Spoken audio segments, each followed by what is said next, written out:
por lo menos les voy a dejar un par de días para que ustedes puedan leer esos 24 artículos de esa ley. Una ley muy importante. Una ley que, no obstante ya haber sido publicada en el Diario Oficial, necesita todavía la implementación o el paso administrativo de que se cree para el mismo la respectiva, el respectivo reglamento para que tenga plena aplicabilidad, ¿sí? Aplicabilidad, porque ustedes saben, en tanto una ley es creada, pero no se le crea el respectivo reglamento, pues no está al 100% como para ser implementada. Entonces, digamos que ese es el paso administrativo que está pendiente para la implementación ya al 100% de este decreto, que es bastante interesante porque hace viable la comunicación que puedan tener los usuarios del organismo judicial y representa el, digamos, la transferencia de información, no solo del OJ para los usuarios, sino de los usuarios para el OJ, digamos, desde el punto de vista utilizando los mecanismos electrónicos. ¿Ok? Entonces, importante información, y para los que se están conectando a la hora que es, pues, información de primicia. Primer corto, decreto número 13-2022 del Congreso de la República, será sobre los 24 artículos, sobre los primeros 24 artículos.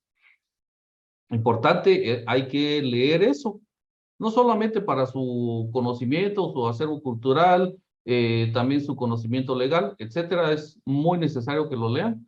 Y sobre eso, entonces, vamos a elaborar el primer corto. ¿Ok? Perfecto. Entonces, ahí me están diciendo para cuándo. Bueno, mi estimado Hugo, desde el primer día yo dije, yo voy a dar el material para que se estudien para los cortos, pero el día del corto no se los voy a dar. El día del corto puede ser cualquier día. Les estoy diciendo que por lo menos voy a dejarles un par de días para que ustedes puedan empaparse y leer acerca del contenido de este decreto. ¿Ok? Entonces, ya teniendo pleno conocimiento del contenido del decreto, pues se les va a hacer bastante fácil. Son 2, 3, 4, 5 preguntas. ¿Ok? No, nada al otro mundo. Voy a abrir micrófono si alguien tiene alguna duda, alguna consulta con relación al tema, pues la puede plantear, vamos a ver, o alguna otra duda que tengan, y entonces ya iniciamos plenamente con la clase. ¿Dudas o preguntas? Licenciado, disculpe. ¿Sí? En este decreto, ¿cuántos, todos los artículos, o digo algunos, no logré escuchar? En pantalla tiene la cantidad de artículos que vienen. Gracias, licenciado, muy bien. Con todo gusto, con todo gusto. ¿Alguien más? Lick, en el chat están preguntando si va a examinar por Google Forms. Disculpe, buenas noches. Buenas noches. Sí, interesante pregunta. Sí, vamos a utilizar Google Forms. Ah, bueno, Lick, La respuesta gracias es por sí. Gracias, Ok. Lick. Ok, ¿alguien más? Yoli, buenas noches. Sí, sí, buenas noches. Gusto en saludarlo. Perdón el tema de hoy, ¿cuál será? Para por si por la pena. Ahorita vamos a entrar a eso. Ahorita se lo voy a decir. ¿Alguien más?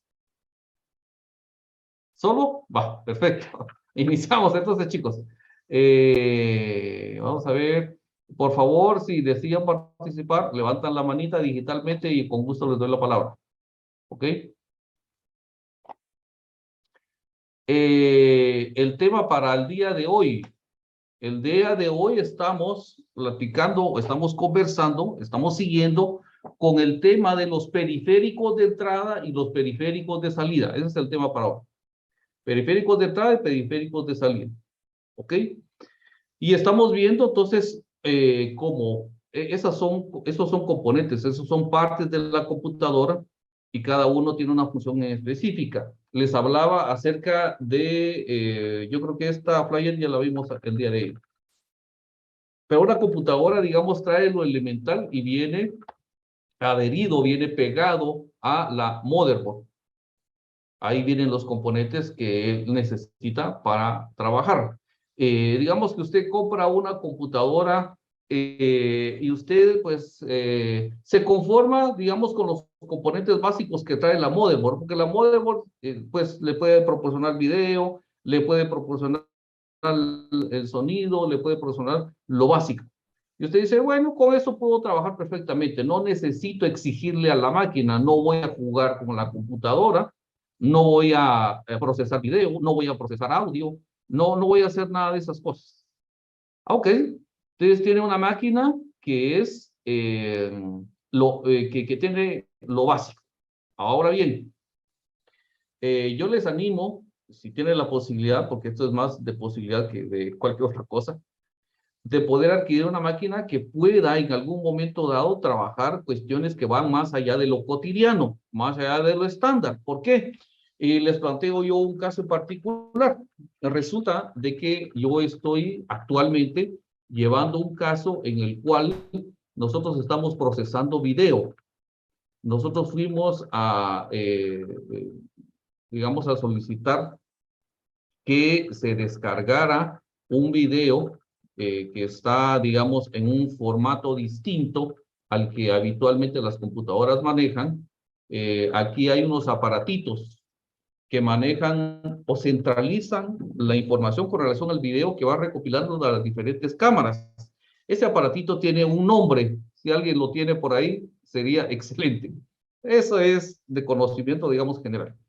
Ese aparatito maneja un formato de video, ¿ya? Ese formato de video no es compatible con el reproductor de Windows, por ejemplo. Bueno, entonces, ¿y ahora qué hacemos? Usted tiene dos alternativas, o pagarle a alguien que haga eso o hacerlo usted mismo. La idea es que uno mismo lo haga. ¿Por qué? Cuando usted está trabajando cuestiones legales, si usted, por ejemplo, quiere prepararse para un debate, usted necesita hacer, por ejemplo, una compilación, un resumen de los videos y de los momentos más importantes. En realidad estoy viendo 2 o 3 casos que involucran el manejo de videos. En uno se observa cómo una persona en total estado de ebriedad choca, digamos, con la parte de enfrente de un local comercial que es de mis clientes, y nosotros ahorita tenemos abierto en contra de esta persona una persecución penal por el delito de responsabilidad de conductores. Pero resulta que este delito contempla, bueno, todos los delitos, ¿ya? Pero este particularmente, todos los delitos, una cuestión es la responsabilidad penal que puede tener una persona, que eso es personalísimo, eso es intransferible. La persona que cometió el delito es la que va a purgar una pena, la que va a pagar una multa, dependiendo de cuál sea la gravedad, digamos, de esa acción ilícita. Y otra, el resarcimiento que va a hacer dentro del proceso penal por los daños causados. En este caso, por la responsabilidad de conductores. Pero hay una cosa bastante interesante. Hay una cosa bastante interesante en este delito, que establece el artículo en cuestión que la responsabilidad civil se extiende, eso es bastante interesante, ustedes, se extiende a la persona que resulta propietario de ese vehículo. En este caso, es la señora madre del joven que fue a empotrar el vehículo ahí al local de mis clientes. Ok, entonces, ¿qué hice yo? Entonces la atraje a ella al proceso como tal, como tercera civilmente demandada. Y resulta que ahora, dependiendo de lo que se determine ya dentro del proceso, el hecho de que se establezca el monto que según la jueza va a tener que resarcir él por daños, por todo los daños que se hicieron, ella es solidariamente responsable con la persona que estaba manejando ese día. Por eso es tan importante, hablando otra vez de los vehículos, que cuando ustedes hagan una compra ahorita no dejen el traspaso al tiempo. No lo dejen al tiempo, mis estimados. Hagan el traspaso de una vez. ¿Por qué? Porque así se evitan de posteriores problemas. Eso puede ser de, digamos, en este caso, de responsabilidad de conductores, pero pueden haber otros delitos en los cuales se involucra, digamos, un vehículo. Entonces, es más delicado todavía. No voy a decir que este no sea delicado, es bastante delicado, por lo que representa para la persona que ni siquiera estaba manejando. La mamá no estaba manejando ese día el vehículo, ella estaba, no sé, tal vez en su casa tranquilamente durmiendo, y ahora resulta que ahora ella es solidariamente responsable del pago que una jueza vaya a determinar en un momento determinado y que tenga que desembolsar esa plata. Entonces, es bastante interesante. Bueno, pero ¿cómo se llegó a la conclusión? ¿Cómo llegamos nosotros a demostrar la acción ilícita? Por medio del video, por medio del video. Y nosotros, bueno, digo nosotros, eufemísticamente hablando, pero en este caso, este servidor se dio la tarea de compilar, de hacer un resumen para el día de la presentación que se tiene de las pruebas, el diligenciamiento de las pruebas. Y entonces yo hago un extracto que le dé a la jueza en este caso toda la información de primera mano y de manera visual, ¿sí? Entonces, ¿pero cómo lo puedo hacer? Bueno, para eso necesito yo apoyarme en programas que para procesamiento de video, para procesamiento de sonido, ¿sí?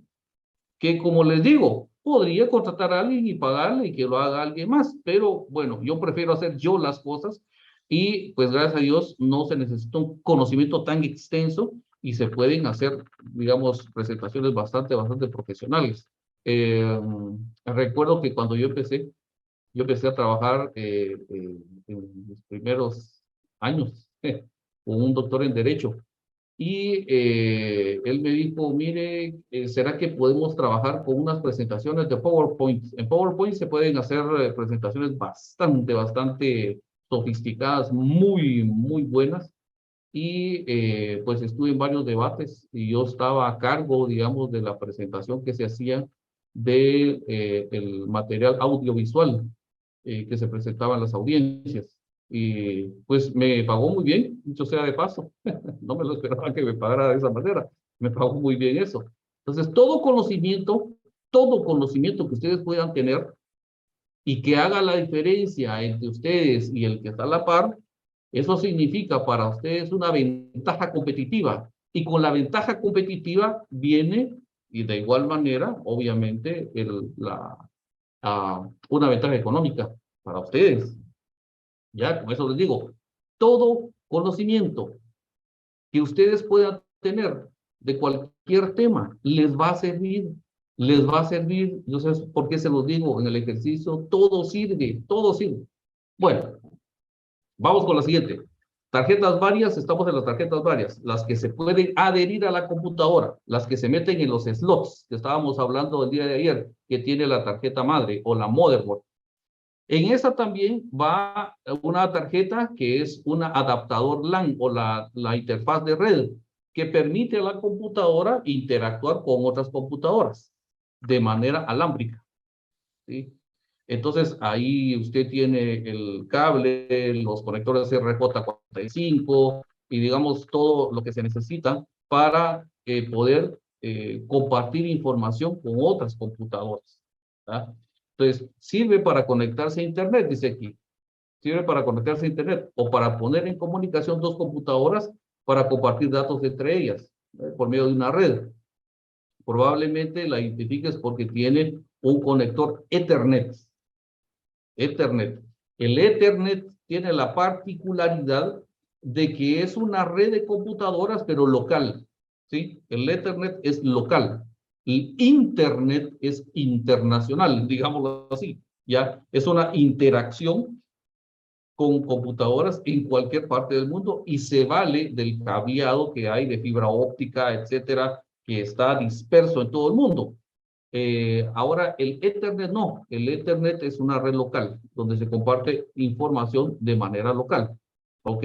Sirve para conectarse a Internet o para poner en comunicación. Bueno, esto ya lo habíamos leído. Está dos veces esta cuestión. Está tres veces. Siguiendo con las tarjetas, están las tarjetas Bluetooth. La particularidad de la conexión Bluetooth es una conexión inalámbrica, ¿sí? Pero eso todos lo sabemos. Pero ¿cuál es la diferencia que hay entre el Bluetooth y el Wi-Fi? Bueno, el Bluetooth es un protocolo de comunicación inalámbrica en la cual nosotros vamos a conectar a nuestra computadora diferentes componentes que nos van a servir. Un teclado, un mouse, bocinas incluso, etcétera. Las laptops traen estos componentes y sirven para que la computadora localmente, otra vez, localmente pueda interactuar con algunos componentes que no están unidos a la computadora por un cable, ¿ya? Sino que están separados de ella y se valen de una señal inalámbrica para que haya esa comunicación, ¿sí? Esa es la diferencia que hay. Ahora, con el Wi-Fi, ¿qué diferencia hay? El Wi-Fi es para otra cosa. La tarjeta Wi-Fi o las redes inalámbricas entre dispositivos, la red interna o el Internet por medio de un enrutador inalámbrico conectado a un módem. Entonces, ¿para qué nos sirve el Wi-Fi? Cuando hablamos de Wi-Fi, otra vez nos estamos refiriendo a un protocolo de comunicación inalámbrica, pero esta vez no es para trabajar localmente.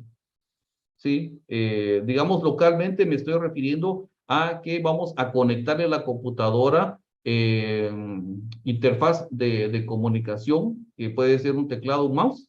No, en este caso es para buscar una señal. ¿Sí? En este caso estamos buscando una señal. Puede ser una señal de internet. Por medio de un enrutador inalámbrico conectado a un módem. El enrutador inalámbrico precisamente es la carretera sobre la cual va a transitar toda la información de ida y de venida que la computadora va a estar transfiriendo y recibiendo y se va a valer entonces de un módem para que esa información ya salga totalmente a cualquier parte del mundo, ¿sí? Porque obviamente ya estamos hablando de una conexión de Internet, donde están interconectadas un montón de computadoras, ¿ya? En su momento vamos a ver qué es específicamente Internet, de qué se vale la Internet, cuáles son digamos, los inicios, etcétera. Bueno, todo eso lo vamos a ver ya más puntualmente más adelante. Seguimos con las tarjetas que van adheridas o las podemos adherir a la motherboard. En el entendido, y aquí recalco otra vez en el entendido, de que la motherboard puede ser que ya traiga una tarjeta de audio incorporada, pero resulta de que nosotros necesitamos una tarjeta de video más sofisticada, que tenga más aplicaciones, en la cual nosotros podamos tener una limpieza de sonido que es superior a la que habitualmente trae una motherboard, ¿sí? Dice la flyer, también las tienen integradas en la motherboard, aunque para una radio o un estudio de producción es necesario contar con una tarjeta independiente de audio. Las integradas suelen recoger el sonido eléctrico de la placa y el resto de componentes, como los ventiladores, parte del hardware. Esto añade un leve zumbido a las grabaciones que, aunque muy pequeño, muy minúsculo, casi imperceptible, está presente dentro de las grabaciones que vamos a hacer de audio. Este componente lo que hace es depurar, dejar totalmente limpio y que no se escuche esa interferencia o digamos, ese sonido de fondo. Es mucho más limpio el audio, ¿ok? Bueno, hasta ahí las tarjetas que se pueden adherir a la modem, ¿ok? Ahora vamos a hablar de otro componente que es tener una función totalmente distinta, que es la fuente de alimentación, Y aquí viene algo muy importante, porque dice aquí, las computadoras necesitan corriente eléctrica para funcionar, dependiendo del país, de 110 o de 220 voltios. Esa corriente alterna, o la AC, necesita convertirse en niveles más bajos de energía eléctrica continua, que es la DC, o la corriente continua. ya que todos los componentes de la computadora funcionan con continua. Para transformar la energía alterna en continua, usamos la fuente de alimentación, desde donde salen los cables necesarios para alimentar de tensión eléctrica a todos los componentes.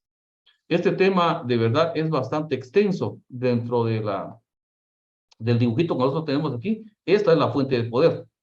En la fuente de poder entonces actúa transformando lo que habitualmente todos manejamos en todas las casas, que es la corriente alterna. No sé si ustedes saben la historia de la corriente alterna y la corriente directa, es bastante interesante. Aquí sobresalen dos nombres, Nikola Tesla y Thomas Alva Edison. Incluso hay un documental que se llama La Guerra de las Corrientes, donde prevaleció la corriente alterna. La corriente alterna es bastante segura. La corriente alterna, lo que puede hacer la corriente alterna, que no puede hacer la corriente directa, es trasladarse en lugares bastante distantes. La corriente directa o la corriente continua no lo puede hacer. Necesita de transformadores a cada 50 metros, me parece que es, pero es bastante inútil, digamos, para trasladarse a grandes distancias. Bueno, entonces prevaleció la corriente alterna, que la corriente alterna es una invención del más grande inventor, en mi humilde opinión, que ha habido sobre la faz de la Tierra, que se llama Nikola Tesla, que era un supergenio, Él hizo muchas invenciones que las tenemos el día de hoy. Por ejemplo, el teléfono, como conocíamos, no el celular, sino que el teléfono habitual que teníamos, es una invención también de él, aunque muchos dicen, no, fíjese que no es de él, es de otro señor. Pero resulta que ese otro señor, de apellido Bell, utilizó patentes de este Nikola Tesla. Entonces reivindicaron, dijeron, sí, pues efectivamente, originalmente es de Nikola Tesla. Entonces por eso digo, esa es la más sonada, digamos. Tiene varios inventos. Pero ahí entonces, ¿qué es lo que está haciendo esa cajita de la fuente de poder? Está transformando la energía que viene habitualmente, todo el cableado que todos utilizamos, a la corriente directa dentro de la computadora, y así alimenta los componentes que están dentro de la computadora. Bastante interesante. Bueno, no puedo dar tanto de ese tema porque obviamente no estamos platicando de eso. Estamos platicando de los elementos y de las funciones básicas que tienen esos componentes dentro de la computadora. Ok, siguiendo con las partes de la computadora, nos encontramos con las unidades de lectura. De las unidades de lectura podemos hablar de una gama enorme. Son equipos que leen la información guardada en un CD, en un DVD, en un zip o en los antiguos floppies, discos de 3.1 de pulgada. Me atrevería yo a decir que todos los que estoy ahorita interactuando por medio de esta plataforma, si mucho han de conocer CD, el DVD, el zip, no creo que lo hayan conocido ustedes. Los floppy, mucho menos. Los discos de 3.1, mucho menos todavía. Esos son más antiguos. Y así podemos irnos para atrás con otros tipos de componentes que servían y que hacen ahora las de USB. Ahorita en una USB usted puede cargar fácil 120 gigas, fácil. Ahorita la capacidad que tienen esas unidades de almacenamiento son enormes. Incluso, bueno, más adelante vamos a hablar de los discos duros. ¿Cómo es de que incluso la tecnología que utiliza los discos duros es muy distinta a la que se utilizaba anteriormente? Pero no me quiero meter todavía a eso. Ahorita estamos hablando de los CDs y los DVDs y los zip, que son unidades en las cuales se almacena información. Imagínese usted, solo para que usted haga una comparación. Un zip podía albergar, si mucho, unos 100 megas de información. Unos 100 megas de información. Eso era lo más que podía guardar un zip. En un CD estamos hablando como de 700 megas, me parece, algo así. Ahí ya avanzamos con relación a la cantidad de información que puede tener un dispositivo, o no un dispositivo, sino que una unidad de lectura. Entonces, así vamos aumentando. Ahorita ya hablamos de gigas, de teras, y digamos la medición se hace mucho más alta. También encontramos los lectores de USB o los Universal Serial Bus, algo así, escucho yo que dicen los gringos, que nos permiten leer las memorias flash llamadas por extensión USB, pincho o llave. Aquí, aquí le decimos USB. Existen distintas generaciones de USB con distinta forma y velocidad y transferencia. Efectivamente, usted ya puede ver en sus conectores de las computadoras que ahora ya traen una franjita como azul. Bueno, eso significa que ya, digamos, la tecnología va aumentando. Ahorita ya hay otro color y eso va diciéndole a usted que la velocidad de transferencia de información es más alta.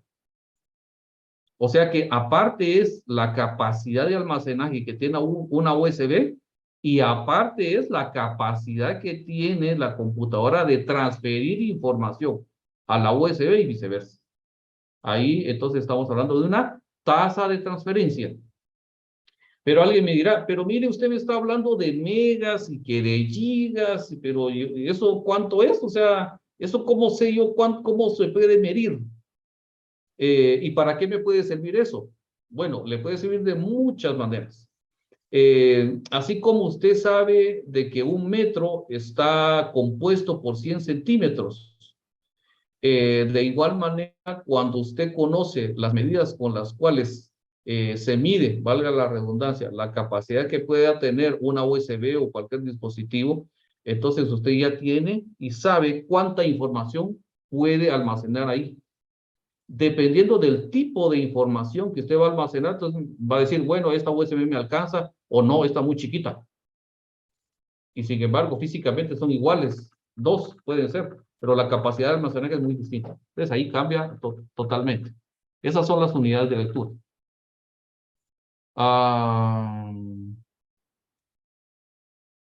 Ahí están diciendo que regresa a las 6. Ahí está. Fuente de alimentación. Hagan ahí la captura de pantalla y nos vamos para la siguiente. Sí, ok. Bueno, ahí está. Perfecto, chicos. También encontramos los lectores web, eso ya lo hablamos. Solo aquí aumenta algo con relación a la información que estaba anteriormente. También podemos encontrar, sobre todo en las laptops, lectores de tarjetas SD en sus versiones grande, mini o micro, que son las que están aquí en la imagen. Esas usted ya puede interactuar con la computadora y la puede utilizar en su teléfono. De hecho, son, digamos, prácticamente son extensiones de la capacidad de almacenaje interna que puede tener un teléfono. ¿Por qué? Porque ahí usted ya puede tener 2, 3 tarjetitas de esas, hacer la transferencia de fotos, pues, y también algo bastante interesante, la tendencia es a que todos estos dispositivos de almacenaje se vayan quedando por un lado.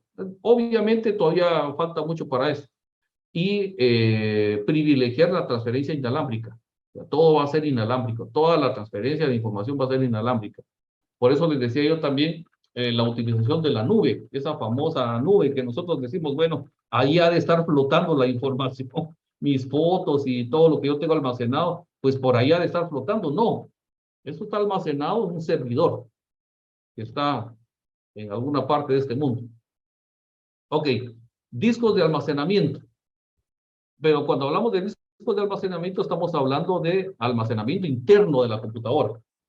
Aquí vamos a hablar de unos discos duros que se utilizaban. Bueno, hay muchas computadoras que utilizan todavía. Me parece que la mía todavía tiene un disco de esos.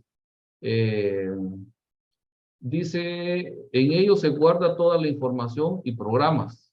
El sistema operativo, ya sea Linux, Windows, Mac, las aplicaciones de software para escribir, dibujar, editar audio. También en los discos duros se guardan los textos, archivos musicales, fotos, videos. A mayor capacidad, mayor número de datos guardados en la misma unidad. Bueno, y ahora, ¿cómo podemos saber si un disco duro, cómo obtener la medida y saber exactamente cuánta información podemos guardar en un disco duro en particular? Y aquí les invito yo, para aquellas personas que suelen decir, es que a mí la tecnología me atropella. No, no, no digan eso. Eso les decía yo ayer. No se pongan paradigmas. No. La tecnología ahora, los programas, son tan intuitivos que alguien lo mencionaba ayer. Niños pequeños. ¿Y qué hace? ¿Qué mueve a un niño pequeño a estar manipulando una pantalla de un teléfono? Simple, curiosidad, así se llama. Y en la medida que se le dé rienda suelta a su curiosidad intelectual, en esa medida usted va a obtener más conocimiento. Solo de esa manera, no hay otra. Yo mismo animo a mis papás, y cuando mis papás, yo les digo, por favor, mándenme su ubicación por WhatsApp. No sé cómo se hace, pues yo les enseño cómo así se hace. Se meten aquí, hacen esto y ya. Entonces, eso evita complicaciones. Y ahí les estoy enseñando yo a cada rato a utilizar las herramientas que quizá para nosotros son básicas, de utilización normal todos los días, pero para algunas personas no. Entonces, obviamente hay que tener un poquito de paciencia, pero después dicen, que sí es bien fácil. Exactamente, es fácil.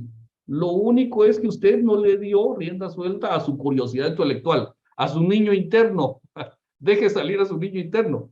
El niño interno se va a encargar de buscar ahí información. Entonces, ahí, pues obviamente, ya dándole rienda suelta a esa curiosidad intelectual, podemos entonces indagar, buscar, inquirir en cada uno de esos programas qué provecho le podemos sacar, porque todos los programas están diseñados para hacer algo. Entonces, depende de nosotros sacarles el provecho necesario. Incluso yo les mencionaba al principio del curso, hay muchas herramientas en la internet de las cuales uno puede echar mano. Por ejemplo, bueno, en algún momento, ya tal vez cuando estemos terminando el curso, les voy a decir yo cuáles son las herramientas que habitualmente utilizo yo para, por ejemplo, revisar trabajos que ustedes mismos me presentan, para revisar plagio, para revisar, digamos, de manera rápida bastantes documentos. Precisamente eso lo hago yo en la Facultad de Ingeniería con los patólogos que están estudiando para ingenieros. Y ahí, digamos, utilizamos esas herramientas de búsqueda de información, de confrontación de información. O sea, hay muchos protocolos que se pueden utilizar para indagar, para buscar dentro de archivos electrónicos cualquier información que usted quiera. Aparte, obviamente, los motores que existen y que habitualmente utilizamos como Google, que Google de verdad es una maravilla cómo funciona. Si nos da tiempo, les voy a platicar también un poquito de eso. Ojalá que nos dé tiempo. Pero bueno, ahorita estamos en lo básico. Disco duro. Ok, eso es un disco duro. Los discos duros son dispositivos magnéticos y le decimos discos duros porque efectivamente es un disco. Es un disco. Antes habían discos de vinil que eran enormes y que daban vueltas en un tocadisco y había una aguja que leía la información que estaba contenida en ese disco. De igual manera, ese principio se utilizó para hacer los discos duros, solo que de una manera mucho más fina, mucho más, digamos, depurada, para hacer mucho más pequeño el dispositivo y que tuviera muchísima más capacidad. Los discos duros son dispositivos magnéticos, dice la flyer, guardan la información de manera digital y están hechos de aluminio. Un disco duro se puede borrar y escribir cientos de veces. Los discos duros o hard disk tienen detrás dos tipos de conexiones. La primera es el cable de corriente, que todos necesitan la corriente para funcionar, que viene directamente a la fuente de alimentación, a la fuente de poder. Y la segunda es el cable que lo conecta a la placa madre o a la motherboard. Este puede ser de dos tipos. Cable IDE. El cable IDE era un cable más largo que tenía varias puntitas, 25 pines. Y los nuevos modelos SATA, que son con conectores mucho más pequeños. Que los conectores SATA son mucho más pequeños, son mucho más prácticos y se pueden y se conectan directamente a la motherboard. Incluso ahorita hay algunas motherboard que van a utilizar o que están utilizando otro tipo de conexión que hace más rápida la transferencia de información, que ya ni siquiera es el cable SATA, sino que es otro tipo de cable. El puerto M2, están diciendo ahí. Sí, el puerto M2. Sí. Digamos que se están creando ahorita muchos formas de comunicación de las computadoras. Por ejemplo, las Mac también utilizan otro protocolo de comunicación y lo que se busca es que la transferencia de información sea mucho más rápida. ¿Ya? Eso es lo que se busca al final de cuentas. Ok, entonces dentro del disco duro como tal hubo una evolución. Pasamos del disco duro, que es literalmente un disco, a una placa, lo que hay ahora, que es el famoso SSD. En vez de discos rígidos, las computadoras más nuevas, o las computadoras nuevas, tienen unidades de estado sólido, que son las SSD. Son memorias flash, como las que utilizan las USB o pinchos. Son menos sensibles y más rápidas que los discos duros convencionales. Es la famosa SSD. ¿Cómo funcionan estos discos duros? Resulta que ellos lo que tienen son celdas de almacenamiento. Es más cara esa tecnología, pero es mejor. De hecho, ahorita le voy a dar la palabra a Mirna Juárez. De hecho, se aconseja que cuando usted compre una computadora y usted busque tener una mayor eficiencia en la computadora, que el disco duro donde está instalado Windows y donde estén instalados los principales programas que van a funcionar en su computadora, estén instalados en la SSD, no en el otro tipo de disco. ¿Por qué? Porque este disco es mucho más rápido en cuanto a la transferencia. Vamos a ver qué es. Por favor, Mirna, dime. Buenas noches. Dice Buenas que yo noches. tengo una duda. Últimamente me han dicho que ya venden los discos para cambiarle como que el disco a la computadora para una computadora que uno tenga para poner discos con más capacidad de memoria. No sé si serán esos que usted está mostrando. Ok. Bueno,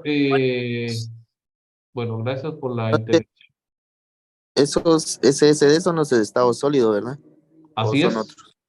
Así es, los SSD son los de estado sólido, son los que trabajan por medio de celdas. Ahora, Noé Eduardo. Noé Sí, Eduardo. buenas noches. Buenas noches. Buenas noches, compañeros. Sí, hay esa situación de que dice la compañera, sí venden los discos sólidos. Yo en el 2019, comenzando la carrera, tuve un accidente y cargaba mi computadora portátil. Entonces, en el accidente, pues, ya no encendió. Ahí sí que, como dijo usted hace ratitos, la curiosidad hace que también hagamos algo por suplir ciertas necesidades que nos apremien. Entonces, Sí, yo compré un disco de esos SSD y lo instalé en la computadora y volvió a encender. Lo único que la pantalla ya se quebró, pero lo que hice fue adaptarle, cuando quiero trabajar en esa computadora, con un cable HDMI la conecto a la televisión y ya trabajo sin mayor inconveniente. O sea, se sí. transmite la pantalla a la televisión y lo único, tengo una gran pantallota ahí, pues, pero como ahora la tecnología, el Bluetooth con teclado y mouse inalámbrico, ya me estoy en la cama, pues, acostado, viendo la tele, Totalmente. Sí. trabajando. Sí, Entonces, pero totalmente. hay una gran diferencia entre esos dos discos que usted menciona, el HHD y el SSD. En el disco SSD quizá no se me hubiera arruinado el disco duro, porque soportan más los golpes comparados con esos HD, creo que son los hard drive disk, porque son mecánicos. Yo me tuve la curiosidad por querer desarmarlo, pero me di cuenta que es mecánico, tiene una situación adentro que hace girar un disco, es un disco pequeñito que tiene adentro de ese disco duro. Entonces, y el lector, que también es una agujita. Entonces me di cuenta que realmente entre el No, SSD y el HDD está mejor el SSD, pues SSD, sí. en Muy amable. 16 segundos. En Gracias. 16 segundos carga Windows.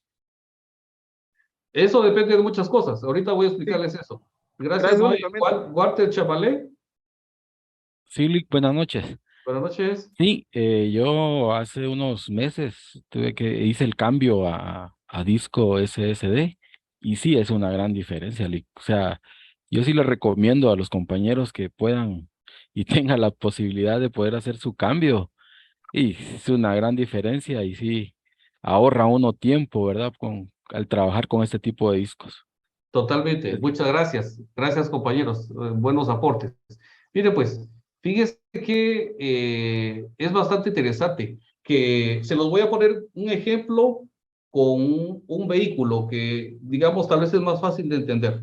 Por ejemplo, yo puedo comprarle a mi vehículo, pero resulta que mi vehículo es un vehículo pequeño, es modelo bastante ya atrasado, pero yo le estoy comprando a ese vehículo llantas, ¿ya?, de alto rendimiento, ¿ok? Yo le estoy comprando llantas de alto rendimiento, ¿ok? Tengo buenas llantas en mi carro, pero resulta que el motor es 1.5, 1.6. El motor es pequeño, no le voy a sacar el jugo a esas llantas. Entonces, el consejo es, si ustedes pueden, porque digamos que una cosa pide otra, yo le voy a cambiar a SSD a mi computadora, pero resulta que todavía yo noto que está bastante lenta. No puede ser de que sea la memoria RAM. Yo necesito aumentar memoria RAM. Hay distintos, yo no me dio tiempo de platicar de eso en la memoria RAM, pero hay distintas generaciones de memoria RAM. Dependiendo del tipo de memoria que acepte mi motherboard, porque esa es otra cosa. Mi motherboard está capacitado o tiene la capacidad de poder recibir en sus slots cierto tipo de tarjeta de memoria RAM. Pero como todo va evolucionando, hay diferentes tipos de memoria RAM. Yo no le puedo comprar una memoria RAM de última generación a un motherboard que ni siquiera no lo va a entender. Va a decir, usted me acaba de conectar algo, pero no sé ni qué es. ¿Por qué? Porque ya son incompatibles, ¿sí? Entonces ahí es donde usted tiene que saber qué memoria puede tolerar, aceptar su motherboard y entonces aumentarle esa memoria o buscar el tipo de memoria RAM que sí acepta su motherboard, ¿sí? Ahora, de lo que mencionaba el compañero, se tarda 16 segundos en encender la máquina, pues qué bien, pero ahí estamos hablando de la sumatoria de varias cosas, de la RAM que tiene, del tipo de disco duro, del tipo de Windows que tiene, etcétera. O sea, son muchos elementos los que van ayudando para hacer más ágil su computadora. Pero excelentes aportes, efectivamente, en la medida en la cual nosotros actualizamos componentes, en esa medida, entonces nosotros vamos a ver las mejoras, obviamente, en el desempeño de nuestras computadoras. Ok, nuevamente voy a dejar ahí y si alguien quiere participar, con todo gusto, ahí levanta la mano. Ahí está, don Armando. Ahorita le voy a dar la palabra, espérenme un segundo. Sí, dígame, don Armando. Buenas noches, ingeniero. Buenas Nada noches. más, precisamente eso le iba a comentar en cuanto a la tarjeta madre, ¿verdad?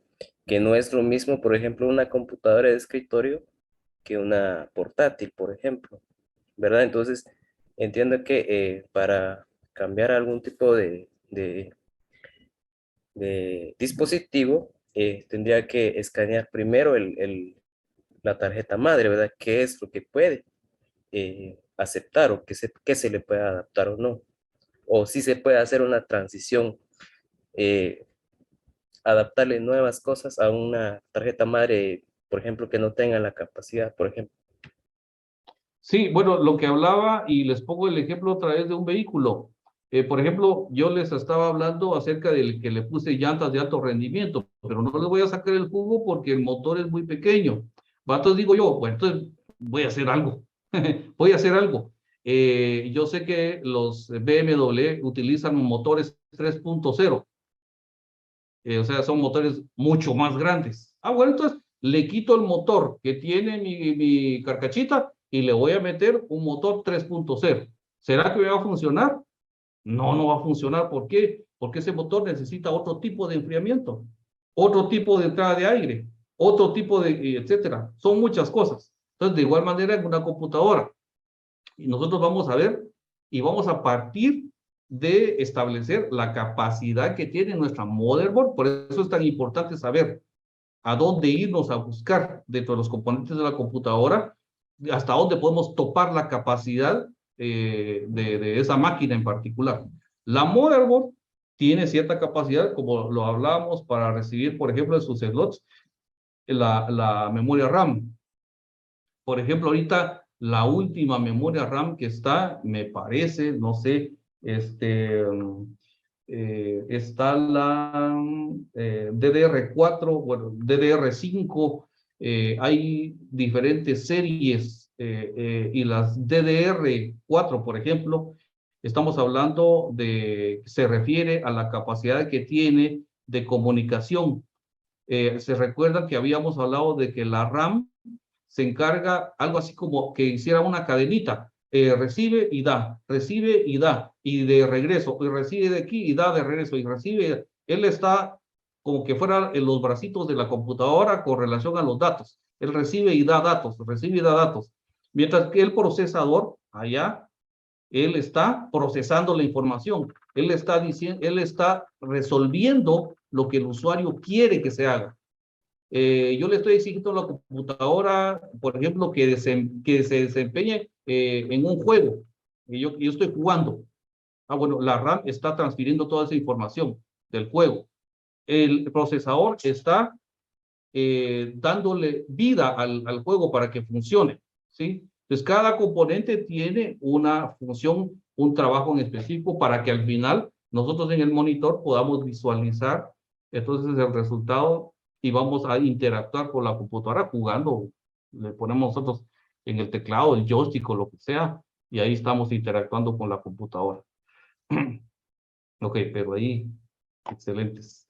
Bueno, vamos a, en este caso, hablar de otros dispositivos. Por ejemplo, aquí podemos hablar de cámaras. Yo ahorita me estoy valiendo de una cámara que mi computadora no traía. Yo se la compré y se la instalé. Es un dispositivo que obviamente sirve para, él está captando información y la está transfiriendo a la memoria RAM, que a su vez la transfiere al procesador para que éste lo pueda utilizar donde yo le digo a la computadora que lo utilice. Esa es la cámara. Puede ser un escáner, puede ser un lector de huella. O sea, hay muchos dispositivos extras que se pueden estar utilizando para que nosotros vayamos transfiriendo esa información a la computadora como tal. Ok, algo muy importante, chicos. Ahorita vamos a hablar de, cuando yo les he hablado muchas veces de tasa de transferencia de información, les he hablado de medidas, les he hablado de gigas, les he hablado de megas, de bits, etcétera. Pero, ¿qué es eso? ¿Cómo puedo yo saber y para qué me va a servir eso? Bueno, le va a servir de mucho. Por ejemplo, usted abre su computadora y pues abre una ventana y ahí hay varios archivos.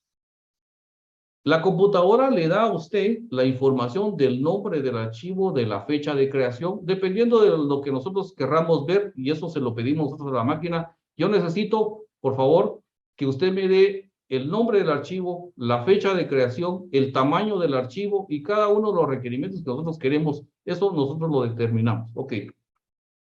Dentro de una de las especificaciones que da con relación a cada uno de los archivos que estamos viendo, nos da el tamaño. Pero ¿para qué nos sirve saber el tamaño? Bueno, para muchas cosas. Nosotros podemos condensar información, podemos empacar información sin degradar el contenido que tiene, y podemos transferirla a otra computadora o llevarla a una USB o lo que sea.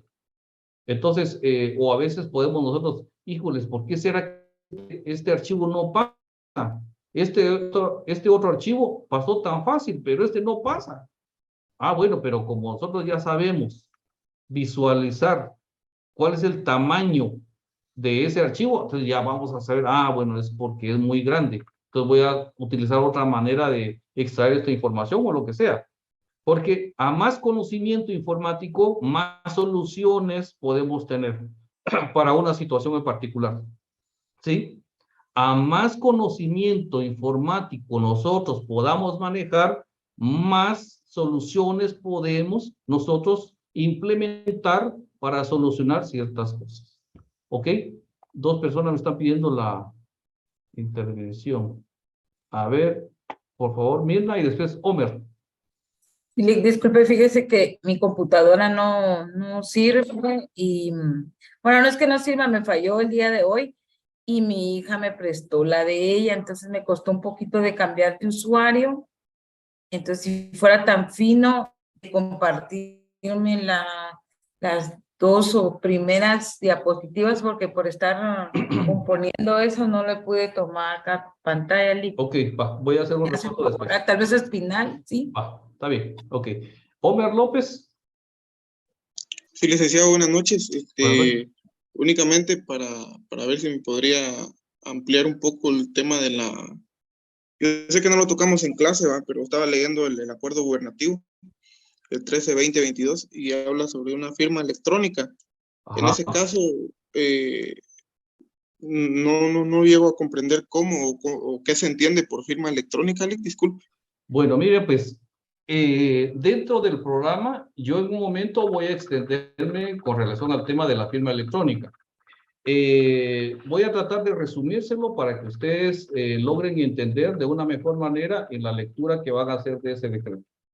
Miren, pues, la firma electrónica no es más que la implementación digital de lo que en algún momento nosotros estampamos en una hoja de papel.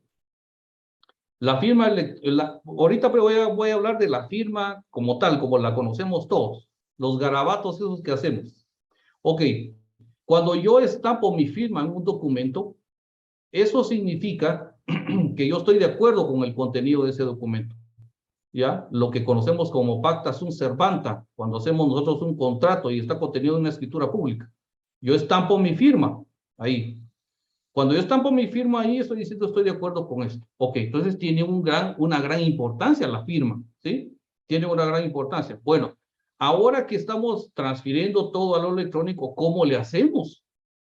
Porque ¿cómo vamos a emular nosotros ese acto por el cual nosotros estampamos una firma ahora a lo digital? Bueno, entonces, ¿se recuerdan ustedes que los notarios lo que hacían era hacerse acompañar de un par de testigos, ¿sí? Creíbles? Cuando una persona, por ejemplo, no podía firmar y tenía que estampar su huella o solo firmaba con su nombre, etcétera, cualquier cosa. Entonces, ¿qué pasa ahora? En la firma electrónica, una empresa que está certificada, eso quiere decir que tiene amplia credibilidad, responde por la legitimidad de una serie, un código que le asignan a una persona. Y esa empresa está diciendo, no tengan pena, yo respaldo ese código que se está emitiendo, al cual le vamos a denominar firma electrónica. Esa firma electrónica le pertenece a Eric Roquel. Y nosotros con Eric Roquel tenemos un convenio, él nos está pagando para que nosotros certifiquemos su firma. Entonces, en cualquier documento que él firme digitalmente, o sea, para esto ya no va a estar el presente físicamente, sino que se hace todo de manera virtual. Nosotros vamos a respaldar ese código que vincula ese compromiso que está contenido en este documento digital con esta persona en particular, con Eric Roquel. Y nosotros nos hacemos responsables. Por eso yo les decía el otro día, nos están haciendo para un lado estas empresas. ¿Por qué? Porque ellas están haciendo lo que nosotros antes hacíamos como notarios, la implementación de la fe pública. Ahora resulta que ya no vamos a implementar la fe pública, sino que es la certificación que esa empresa da. Y cuando hablamos de certificación, estamos hablando del respaldo que tiene esa empresa de que ha sido aceptada aquí en Guatemala como válida para la implementación de un código que nos dan a nosotros y que ese código cambia cada vez que nosotros hacemos la utilización de la firma electrónica. ¿Sí? Eso es la firma electrónica a muy grandes rasgos. ¿Ok? En la firma electrónica, entonces, parte del compromiso que hay de la persona individual para una empresa en particular, y esa empresa en particular respalda, digamos, la utilización de un código en particular que se estampa en un documento. Eso lo ven ustedes, por ejemplo, en las resoluciones de la CC, ven bastante esto. La firma electrónica ya viene ahí incorporada. Y en muchas de las cuestiones, aquí, los primeros que implementaron en Guatemala la firma electrónica fue la Cámara de Comercio. Porque obviamente ellos como Cámara de Comercio son los más interesados para que se pueda implementar digitalmente todo lo contractual. Y obviamente a ellos les iba a ayudar esto. Por eso es de que es tan importante la firma electrónica. Ahora, lo que se pretende con todo esto, todas estas disposiciones de parte del gobierno es universalizar, generalizar la utilización de la firma electrónica y que todos podamos utilizar la firma electrónica, ¿sí? De tal manera que ya no necesariamente nosotros tengamos que estar presentes ante a una autoridad o algún notario, sino que digitalmente sea aceptado ese documento como totalmente válido y vinculante. Eso es, en resumidas cuentas, lo que es la firma electrónica. En su momento vamos a hablar más largo y tendido de la firma electrónica, sus antecedentes, qué tipo de firma electrónica hay, etcétera. Y eso ya lo vamos a hablar ya mucho más adelante en el curso. ¿Ok? Bueno, son las 19 horas, chicos. Algunos me estaban pidiendo la palabra, por favor, guarden sus preguntas, sus inquietudes para el día de mañana y seguimos el día de mañana. No se les olvide, hay que leer. ¿Ok? Y disculpen, Feliz noche, Luis. las Gracias.